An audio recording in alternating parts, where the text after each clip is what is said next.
These guys are corrupt. But see, he understood that, pretty much Atlanta, if you go to Atlanta, he's got a big following in Atlanta, but there's one small part of Atlanta that he wanted, and that was the world changes. So, in this Welcome to Atlanta video, they went and got Pastor Creflo Dollar. Look, here it is. I mean, hey.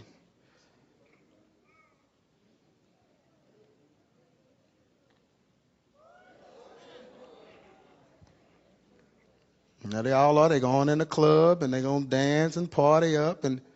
But it wasn't good enough to just party and dance. They wanted that youth group because they know they put the pastor there, the youth group.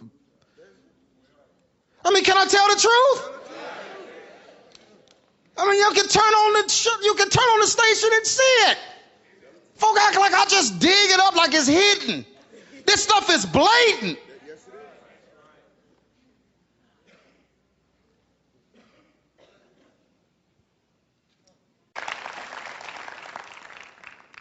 I know it's getting hot and it's getting heated, but y'all, God just told me what I needed to do, and I just had to do it.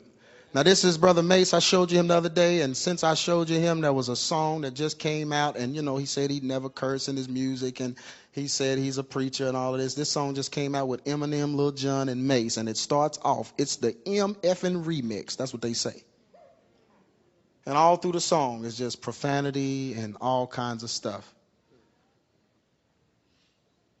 So I put that on there because I get emails constantly. People, what about Mason? What is he doing? And should I follow him? And I'm wondering, where are these pastors? Where are the pastors that teach their folks?